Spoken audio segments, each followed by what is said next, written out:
Hello, everybody, and welcome. Let's call it the Eddie Mata Show. Tonight's guest is a guy that's been with the Florida slash Miami Marlins organization since 2002. He started his intern there, and in 2010, they gave him the job as the traveling secretary. Now, this is a lot of behind the scenes in Major League Baseball. I'm talking about transportation. I'm talking about booking flights, buses, their entourage, family trips, you name it. He's a 24/7 man when it comes to traveling. Please welcome the travel secretary from the Miami Marlins, Manny Colon. Welcome to the show, my man. Look at you. What's Hey, happening? hey, hey, Eddie, thanks for having me, man. Oh, man, Awesome. it's an honor. Good time. Chilling here. You know, being a Miami Marlins, the organization, you this is a really tough job. I did my research on this, all right? Pretty much you're on call 24/7. And what I mean by that, your GM calls you at 2 a.m. and says, "Hey, bring this guy up from the AAA. Get him here. He's going to start tonight." This is at 3 a.m. That means, That, right? So yeah, what do you have to do when he calls you, when he tells you that? at 3 a.m., and you can just tell yourself, it's just you, the internet, and I'm lucky that our travel agency, I have a 24-hour hotline I can call and I can get a travel agent across the country at any time. Sometimes if I can't get a hold of somebody, I do it myself. You know what I mean? But it's 2, 3 in the morning. So, sometimes you're getting woken up right in the middle of the night. You're like, oh man. And then think about it. Depends on where AAA or AA is. You might not be able to get a flight that quickly. You know. Right. So Oh, I always like to tell my GM, hey man, any advance notice you can get me, woo, hook a brother up. right. Because you gotta not only Yeah. you gotta get his flight, you gotta get his transportation, you gotta get him a hotel too, right? You gotta get him all that. Yeah.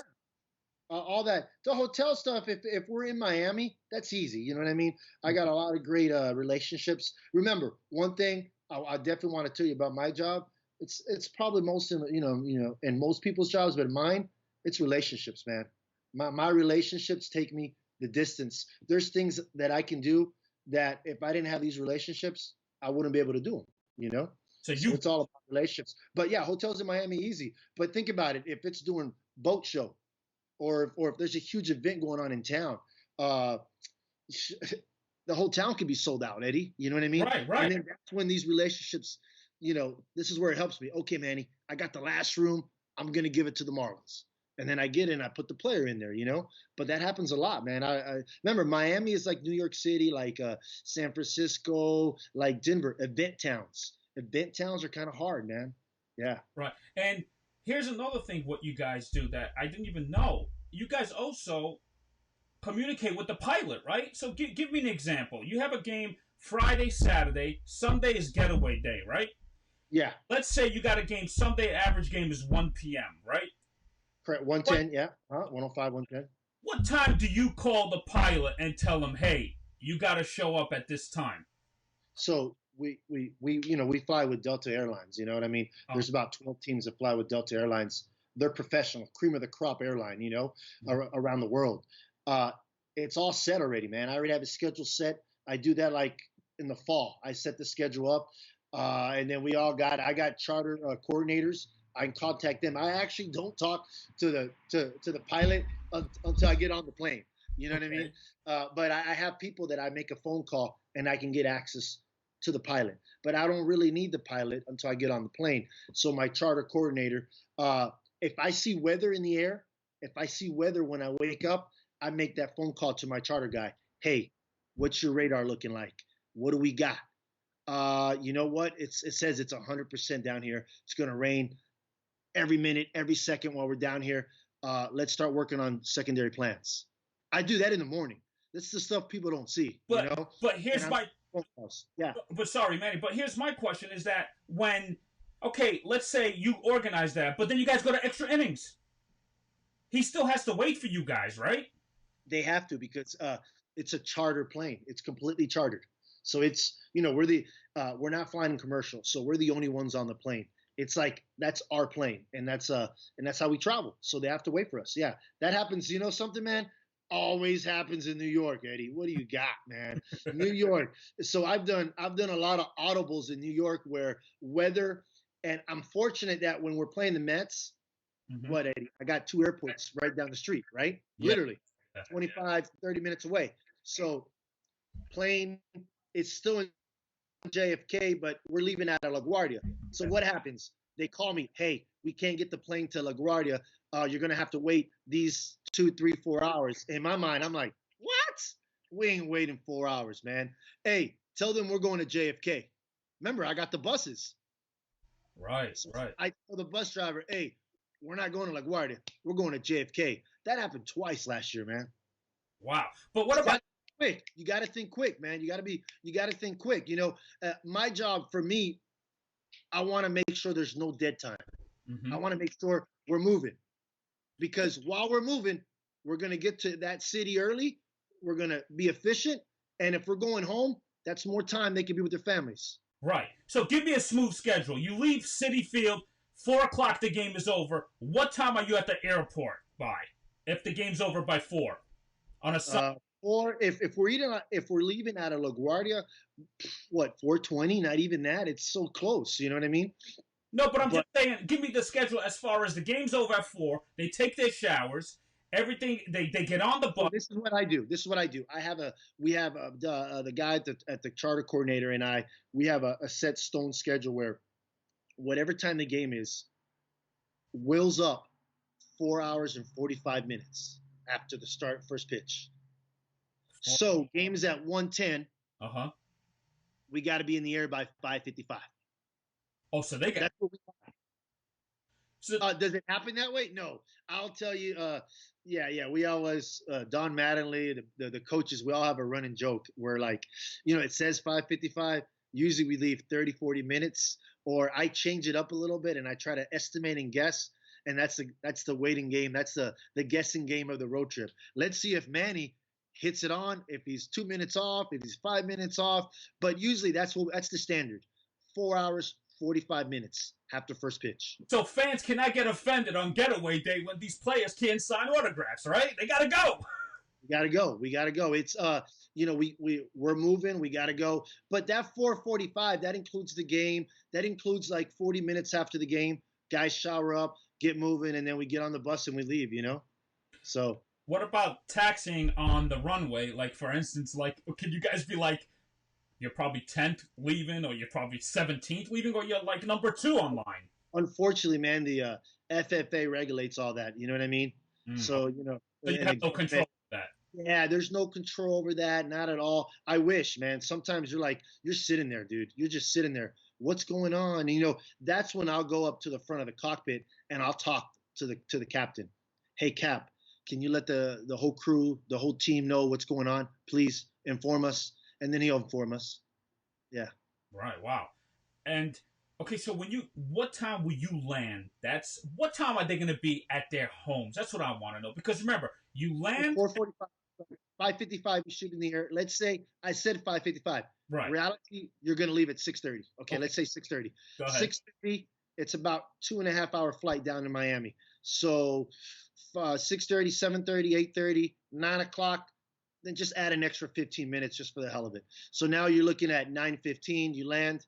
Then we got to get buses to the ballpark. So then that's another 20 minutes. Okay. So that's 9:30. Guys ain't home till about 10 p.m., 10:15 p.m. And, Right around there. and you guys are close to us as far as on the East Coast. You're only a 2.5 hour flight. That's what I'm guessing. That's probably 2:30, 2:45. Our shortest flight is which is not in our division. It's Tampa Bay, 30 minutes, literally. Whoop, whoop, and you're done. Right. Now, And then in division, hour and 45, the Braves. now let's speak about hotels. Now this is where I read something online, especially in postseason. You guys book a hotel, but all of a sudden there's a rain out. So you have to literally book for like 2 days just in case, right? When it comes to like in the postseason, if you guys make it. Yeah, sometimes you just gotta you have to have special language in your contracts. If you don't, you can get into trouble. But MLB is always your backup. They're always taking care of you. Okay, so When when you it comes to the postseason, when you get to the promised land, MLB's helping you out through the whole road. You know what I mean? They're going to help you out. You're going to have backup. And what's good is if you're going to a city you've never been, hmm I'm blessed. I'm in a fraternity of 30. So we all talk, we all share. I can call one of my guys that are in that city. Hey man, what hotel's a nice hotel? What's a decent hotel? I want to go here. I want to go here. But remember, if you're in the playoffs, those cities are sold out. So you gotta negotiate. You gotta regulate. You gotta once again relationships right? plays. So you Yeah. got to be really, really friendly with the guy that's hooking you guys up. Like you got to be like, yo, you're my king right now. Please, you need tickets? I got you, right? Whatever, man. As long as my important thing is give me 100 rooms. In my mind, if if we're going to go to the playoffs, 100 rooms takes care of your team and any additional family or anything you got. So give me 100, 150. My counterparts tell me, Manny, take 200. And then that'll take care of you because you're going to use them all. Manny, how many family trips can come on the trip?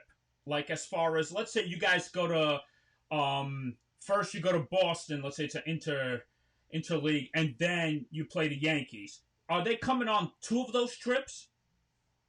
Now, unfortunately, we don't do family trips, but Mm-hmm. because remember we're on a 72 passenger plane.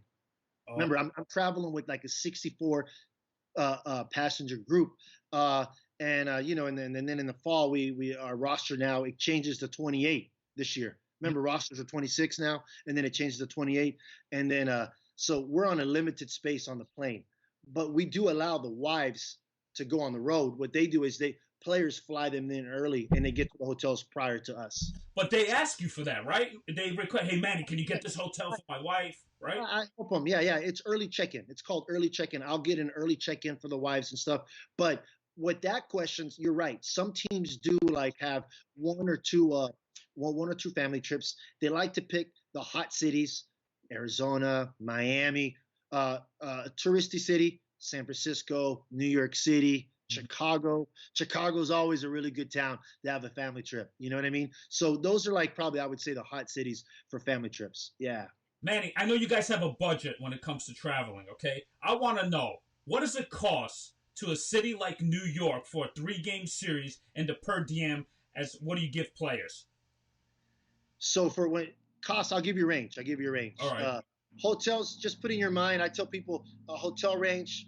Hotels can be like from 50 to about $80,000. A three, Three 4 day game series. stay. For 3 games. Yeah, think about it. You're doing 66 rooms times whatever the rate is. So just an overage or a range, 50 to about 80. I tell people per diem. It's out there. It's guys are not making the same meal money as they did in the past. They only get I think $32 a day now. But players get all their meals taken care of all day while the season is going on at the ballpark. Are you responsible for bringing the food, or is that the clubbies do that when it comes to? The clubbies assist. We have our dietitian, Mm-hmm. and he takes care of that with an executive assistant at our ballpark, and they do all that with the assistance of our equipment manager, and then I'll assist right around there once in a while because I got to cut the checks. You know what I mean? Right. I got to pay. I'm the guy paying the bills. So you're saying a 3 game series in New York City is probably $80,000, but what would it be in a small city? I would say probably like around 25 to about 40,000, right around there. Are you serious? Saying half of that? Yeah, because New York City is one of the prime cities in the country. That in San Francisco, for me, that in San Francisco are the most expensive cities in baseball. Stay at hotels. Wow, that's unreal. So, what happens when you said each player gets $32, right, per diem? If it's an off day, they get about 100 something. There's this. I don't have the books in front of me. It's about 100 something Now, on an off day. In spring training, are there any immigration issues? Like, let's say, persons from Venezuela or Dominican Republic. Is there any issues when it comes to that? Yeah, man. Remember, these guys are on P1 visas. Uh-huh. You have to apply for these like in October of the prior year. So P1 visas, I always tell the guys in the office, I used to do that, man, when I was coming up, when I used to be the manager of player development and baseball operations and international operations. So I know exactly what it takes to do that job. And my only advice when these kids came in and took this job and everything, I told them, hey man, apply early, pay for the premium process, and because you don't want no issues. You know what I mean? I don't want a star player from Dominican or Venezuela to be caught up in that political and that issues to trying to get into the country. So the earlier you get them done, the easier it's going to be. You know, Yeah. and then you try to avoid that. That's my thing is you apply early, you're going to avoid a lot of issues down the road. You know, but sometimes Eddie, we'll make a trade in January. And it's a Dominican player. You're hoping that the team that you traded for him already had a visa. So then all you got to do is a transfer.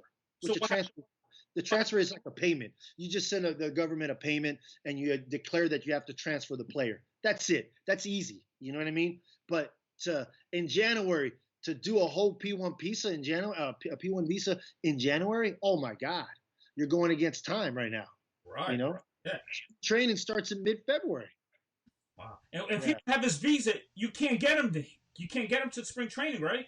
The only way you can get him in the country is if he has a tourist visa, which, okay, he can come in.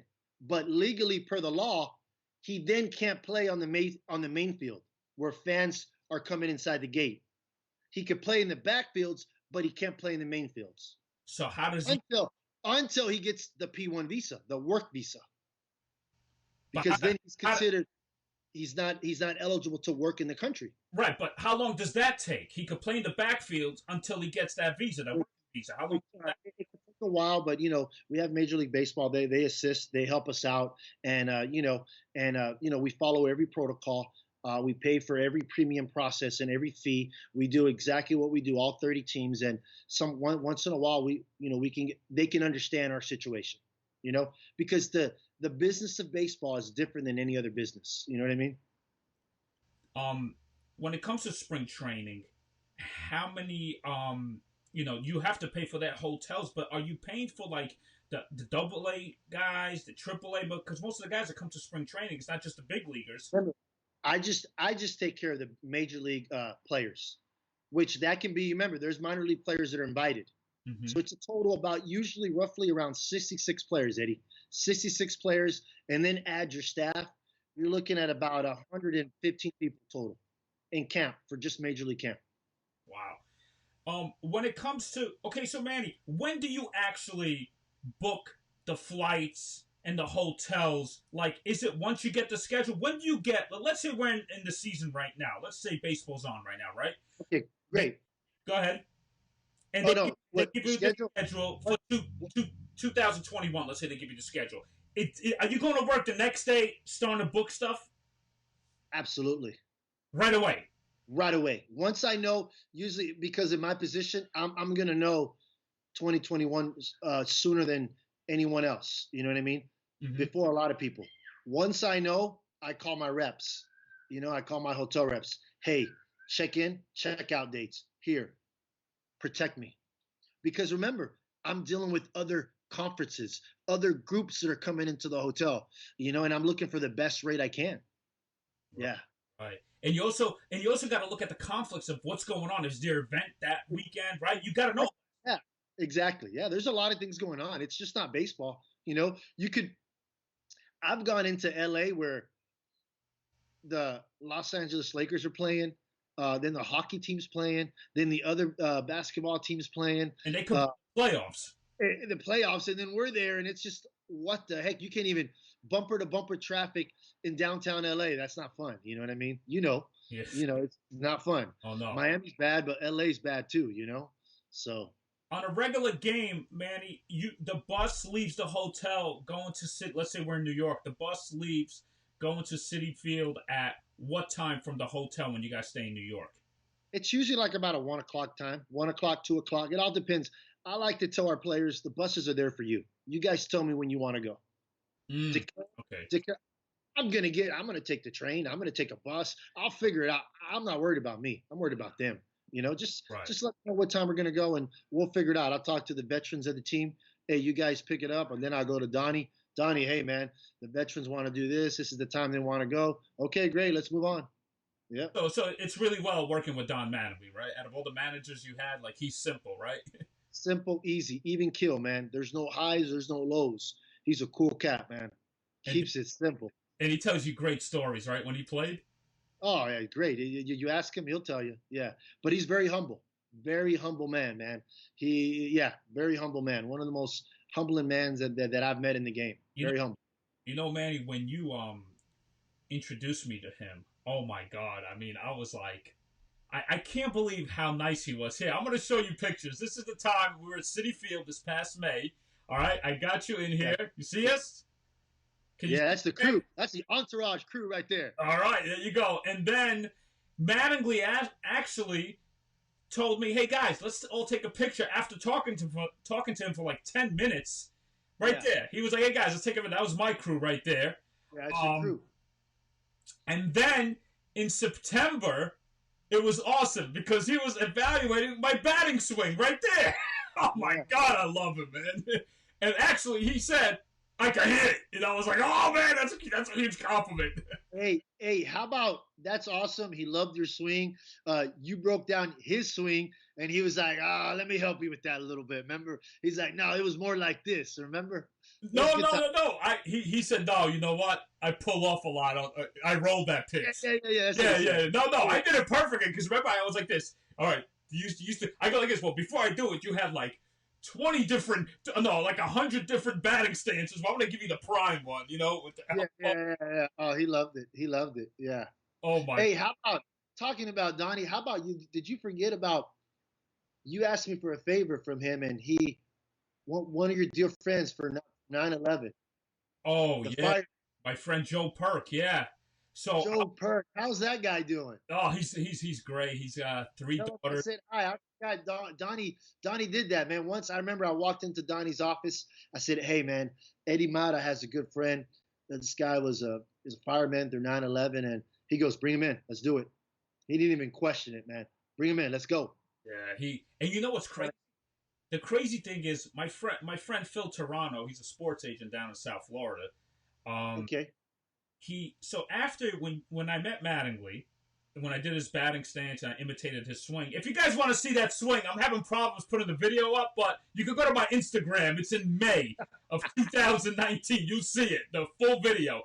But anyway, 2 weeks later, you guys, when you guys came back home, he was right down there, and he said, "Hey, Skip, did someone imitate your swing this past 2 weeks?" He goes, "Oh yeah, Eddie Mata. I love that guy." I was like, "What?" He said that. He's like, "Yeah." Oh. That's awesome. Oh my God! And then he's a funny man. Then 2 years ago, I told Sherman, I was like, "Yo, Sherman, Queens boy, I need a Kodak moment with you. I mean, you're the one that calls the shots right here, don't you?" He goes, "Absolutely." Here's a picture of me and him right here. With the respect hat. Oh, yeah. Yeah, with the respect hat, exactly. Listen. You got Sherman and you got Jeter there. You got them both. Oh, well, I need Jeter. That's the one guy, the picture I'm missing with Jeter. That's it, with the Marlins organization. If he's watching, Jeter, if you're watching, come on, we got to get a picture. Look at that. Look, you see, all because of you, Jeter, I wear this. Yeah. Did Mattingly ever get, really vulnerable? He's like, man, I wish I had won a World Series with the Yankees and stuff like that. Did he ever get, soft on you guys? I've asked him questions about that. Uh-huh. He's very humble, man. It wasn't for him. It wasn't his time, Right. He knows that he was part of the buildup of that. You know what I mean? Because I think he was one of the last veteran guys to retire he retired right before that whole run. 95 he retired. Exactly, yeah. In 96. And they went, yeah. But in 95, they made the playoffs, if I'm not mistaken, right? And he hit a home run at Yankee Stadium. Yeah, see. So we've talking about it, and he goes, my career is ended, Manny. Could I played maybe one more year? Yeah, but that's what ifs. That's what he told me. Right. He's very humble, man. Let me tell you, he's a dear good old man, man. Let me tell you. Now, do players do research about him and say, "Wow, that's actually my manager"? Wow, this guy was. I think they do, and I think they know he could hit. That's that guy roll out of the bed, hit it. You know that. We all. Yeah. I'm 40 years old. That was my generation, man. Donnie ran. Donnie and sorry, I got some mosquitoes over here in Florida, man. Sorry about What that. they're hitting on you? You blame them? I don't know. I don't know. But hey, let's be honest, man. Donnie and Del Murphy in the '90s. Woo! In the Yeah. late '80s. Come on, man. But you know what? Let me tell you a story about Mattingly. This was so interesting. Check this out. I was at Yankees fantasy camp this past January, right? I was Mike Gallego played with Mattingly. Okay? Mike Gallego. I remember that name. Yeah. Second baseman. Shortstop. Shortstop. Second too. Yeah. He was with the Oakland A's too before the Yanks, and so he was on the Oakland A's with the Bashing Brothers. Yeah. So I told him, I said, hey, Gags, give me a great Mattingly story, because that's my idol, man. I grew up to that guy, right? And he says, oh, I'll tell you a great one. He worked so hard on his hitting. So Gallego, one time in the summer, Sunday, they had a 1 o'clock game. Gallego's telling me that, man, I haven't been hitting all week. I've been struggling. Let me go to the cage early. Let me get my groove back, right? He arrives at Yankee Stadium by 7 a.m. He goes down in the basement, where the batting cages are, and he hears this noise, like it just goes, boom, boom, but you don't hear the sound of a wooden bat, the crack. You just hear it hits the back. The backdrop. Yeah. So all of a sudden, he sees Mattingly doing this and just taking pitches, right? Each bucket had 300 to 350 baseballs, right? Gallego's like, hey, man, what's going on? He's like, yeah, I'm just practicing tracking the pitch. It's my focus practice. It was his fourth bucket. At 7 a.m. When Gallego showed up, he said, this is my fourth bucket for a 1 p.m. game. I can't wait to share. I'm going to share that story with them. Oh, make sure you tell him, baby. I'll cut this clip and I'll send it to you, that clip, and say, hey, man, is this true? And I'm sure. And Gallego and Charlie Hayes, when I was talking about Mattingly, they said that dude worked so hard on his hitting. It was ridiculous how hard he worked. Did you see the clips of his home runs and when he hit? Man, he squared them up, buddy. He squared them up. And what other first baseman do you see that big? He wasn't a typical first baseman that's 6'5", 220. That dude was like 5'11". Yeah. Mr. Evansville, Indiana. Yeah. Man, that was amazing when I met him. And he knows me of now, like, yeah, Eddie Mata. I love it. My idol, man. What's the odds of that, Good people, man. Good people. So, Manny, so again, back to that schedule. So you get the schedule. When does the new schedule come out? Let's say there is a season right now going on, 2020. When do they say, hey, Manny, here's the new schedule for 2020? Probably it gets disclosed to everybody, probably I would say around August, right around there. It all depends, you know what I mean? But I might have it a little before that, you know how it goes. All right. and once I get it, I start making the phone calls and start setting everything up at that moment. While we're traveling, I'm trying to negotiate for the next year. Right. Manny, so any of these ball players, managers, any of them say, hey, let me take you out. Let's go out for dinner. Let's hang out. Can you form a relationship with them like that, or you want to keep your distance? I mean, you tell me. I do. You know what?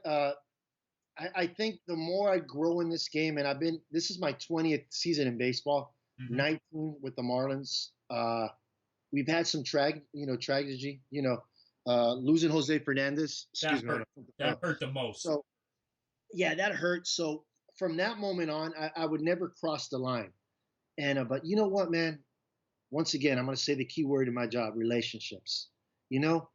I like to go out with the guys and have a nice meal. I'm not going to go hang out with these guys. I'm 40 years old. I'm a little older than these guys now, Right. But I'll go for a nice dinner, an occasion cocktail, and then I'm gone. You know what I mean? Because, man, I'm a married man. I got kids. Remember, at the end of the day, when I'm traveling with the team, I'm like probably the top brass on the trip usually, sometimes in some cities. So if something happens, man, I got to be on my A game. You know what I mean? Right. I can't be messing around. I can't be out late. I can't just so my thing is I try to not cross the line, but dinner is always welcome. I go to dinner. We go to great restaurants. We talk about our foods, talk about life, talk about family, talk about kids. Because at the end of the day, I see these guys more than I see my family during a regular season. Well, I always tell people once you're into baseball, especially in the big league level, that's your family for 6 months. Yeah. Hopefully, you got a seventh month. You definitely want to make October. Who doesn't? But Yeah. So then, yeah, but I try to keep it professional. I got a really good group of players here. They respect me and I respect them. And it's all about respect to me. You're saying it on your t-shirt right there. I think that our CEO, that was his motto. And let me tell you that moves all the way down to the players. That's all the way to anyone that works with the organization. Respect. That's number one, man. Number one. So that's what we do, and we respect each other, and we get it done. But yeah, man, for dinner, man, come on, man. I'm 6'2". I weigh 220. I love to eat, man. Come on, let's go eat. All right, favorite steakhouse in the United States that you say, holy cow, this is the bomb. I would probably have to say Pennsylvania. Uh, what's it called? Philadelphia. Mm-hmm. Ah, let me see. Yeah, man, it's gonna have to be, but I forgot the name, man. It's right next to. You know what? I'm gonna go with another one. I'm gonna go with the sneaky one. This is a sneaky one. Go ahead. Cincinnati, the Precinct. It's called the Precinct. The Precinct. Google that, pass boy. That's the Precinct. I think the owner Jack Ruby's. It's also Ruby's Steakhouse. Uh-huh. For me, it's the Precinct. I like how they prepare the steaks. I think it used to be an old actual. The restaurant was an actual old fire station. Precinct. That's what it's called. The Precinct, and it's pretty cool, man. Really nice area. Yeah, of Cincinnati. What about Gibson Steakhouse in Chicago? That's the one that stays open the latest. Yes, it does. They're really good too. That has to be top 3. Absolutely. Yeah, Gibson's is really good. I like Gibson's because they stay open till 2, 3 in the morning. Favorite city? Hey, extra inning games in Wrigley, and that can happen. You get out at 11:30, 12, they're still open. Favorite city in the United States that you're looking forward to travel? Man, I would have to say San Francisco for me. They got a gorgeous ballpark there. That ballpark's off the. I love the whole city. I just love how it just. I like how it flows. Right. Fun fact about me though, mom and dad are both Puerto Rican. Mm-hmm. I was born on a military base. It's right down the street, Fort Ord, California. So I think that might be my emotional tie to San Francisco. That I know I was born in Fort Ord, and I just love it out there, man. I just love it. I love Monterey too. I don't know if you've ever been to Monterey. I don't think I've ever been there. No. That's not a Major League Baseball city, but it's an outskirts city of San Francisco. Wow. Yeah, I would say San Fran. I like it. Hey, come on, man. You go north a little bit, you're in Napa Valley. Yeah, you're right. You're right. Yeah. That's win-win for me. Wine. Exactly. Come on, man. I don't blame you. What about as far as giving out tickets to the ball players? Do they have to pay for the tickets nowadays? How does that work? Yeah, they have to pay taxes, man. There's no free ticket. I don't get a free ticket. No one gets a free ticket. You got to pay taxes on tickets. Yeah. So you just got to pay taxes and that's it? Yeah, and then you get a certain amount. You get usually 4 to 2, 4 tickets, 2 friend tickets, and then so you get 6 tickets in a game. If you're gonna go over that allotment, they'll guys will put their credit card out, Manny. I need to buy like 20 tickets. I need to buy 15. I need to buy. Hey, my mom and dad are coming. I want to get them better seats, and everything. I'm like, okay, give me the credit card, and I'll go. Sometimes with my connections with my counterpart, we can work on a trade. We can work on a better price. But overall, they have to pay. You know what I mean? So pretty much, it's all about relationships. That means you have to have relationships with the ticket people. You have to have a relationship with the clubbies. You got to have a relationship with the pilots. You got to have a relationship with the hotel people. It's like every person. Eddie, it took me 2 years, man. I used to blow up, man. I used to be a hot rocket, boy. 2 years, anybody would mess up, I would just flip out. And I would just get crazy. And then year 2, I realized, you know what, man? These people are doing the same thing I'm doing. they're the same people like I am and everything. I go, I'm gonna kill people with kindness. And I've chilled out a lot, and you know what I mean. Hey, man, you're my friend. Let's get this job done. You know what I mean? Right. Hey, my job is to take care of these major league athletes. I need you to help me. Let's make it done. You know what I mean? Let's get it done. And that's what we do. Nah, listen. People don't realize your job. You know, people don't really know. You know, who books these things? You know, who books the flights, the hotels, who gives out the tickets, who gets them passes on the field during batting practice. Oh, that's an annoying process. Ah. But I get it done. I get it done. It's fine. But it can get a little hectic because you're limited to so many. You know what I mean? And you go to cream of the crop cities, and then more players have family members where they're from, and all that stuff. And then so. Well, Manny, I keep it simple with you. I tell you, what's the best day? Friday, Saturday, Sunday. Always. What's easier for you, right? I communicate. That's the easiest. When my friends ask me, I'm like, hey, man, the best day is the day before travel day. Like if we're leaving on a Sunday, Saturday. Right. We're leaving on Wednesday, Tuesday. You know what I mean? Yeah. Stuff like that. Well, Manny, listen, it's been great, man. Seriously, I really, really love the fact that you're on my show, because the fact that you know, just people, I love talking behind the scenes of the game of baseball or anything.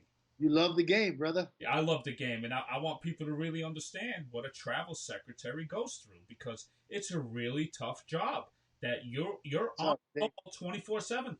They say in baseball, they say it's one of the toughest gigs in the game, and it is. But I think I'm used to it, and I think who my counterparts help me a lot, man. Anytime you're on a situation where you've never been, you can pick up the phone and there's 29 other guys that have probably done it or they've been there already, and they're going to give you some nice advice and they're going to help you through it. That's awesome right there. Do you have an assistant too? I don't, man. I don't have a George Costanza. I know you were going to go there, man. No, I don't have a George Costanza, man. No, I didn't put the team in the Hampton Inn. No, I can't hit home runs like George Costanza can on that video. Yeah. Manny, you are the best, baby.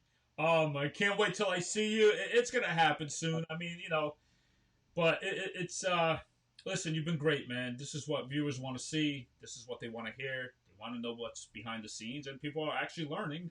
Wow, travel secretary has. I know, that's cool. Play. It's a good thing. And hey, we got to let everyone know who introduced us. Oh, my relationships. All right, so here's the story. Stephen Bauer and I are great friends. That's Manolo from Scarface. Manolo. Yeah, exactly. And Stephen told me when I had the show, this is how it started. I had the show called Where Are They Now in Sports. I met Stephen through Nicholas Gonzalez, who's the guy in The Good Doctor. Yeah. Nick told me, yo, Eddie, you're going to love him. He's going to love you. You both love sports. So I met him at a Christmas party in L.A. at a house, and we just clicked, man. And then we went out to watch the Giants game against the Cowboys. It was like around December. And then I said, yeah, I got a show. It's called Where Are They Now in Sports. Like, yeah, I got a guy named McRae, Hal McRae's son. And I was like, he used to work for you guys as the video guy. Hal McRae, yeah. Yeah, and then when we went to the Marlins game, every time he says, listen, every time the Marlins are in town, we're going in L.A. I was like, all right. And he would call me. He was a man of his word. And then boom. And then we just, think about it. We know each other since 2012. Yeah. 11. Yeah, and let's to all the viewers watching, Stephen Bauer knows his baseball. Oh, he knows his baseball, man. He'll get me in a corner on a field and he just start, why you guys do this? Why you guys this? I'm like, oh my God. But he knows his game, man. He loves baseball. Loves it. Listen, not only baseball, in general, in sports too. I mean, the guy knows football, baseball. We text back and forth, with the Yankees postseason. Then he's like, oh, congratulations to the 2020 World Series champs, New York Yankees, Garrett Cole. You know what I mean? Like, we just talked about the college national football game, the LSU versus Clemson. Yeah, he's good people, man. Yeah. Well, listen, give a hug and kisses to your wife and kids. And one more note, your brother's actually a Dodger scout, right? In the South Florida area? Yeah, he's a Dodger scout. He knows your boy, the guy you interviewed the day before, Cliff. Yeah, they're boys. And yeah, my brother, he's actually in Puerto Rico right now. He might be watching this. I don't know. But yeah, he's a Dodger scout. He used to be the Orioles scout, South Florida and Puerto Rico. And yeah, he's back in Puerto Rico. He's expecting. His wife's about to have a baby this month, man. So it's pretty cool. Wow. All right. Pretty cool times. Manny, I love you and your family. Stay safe. And we'll talk later. Thank you so much. All right? Good times, brother. You got it, man. Take care. Take care, man. Awesome.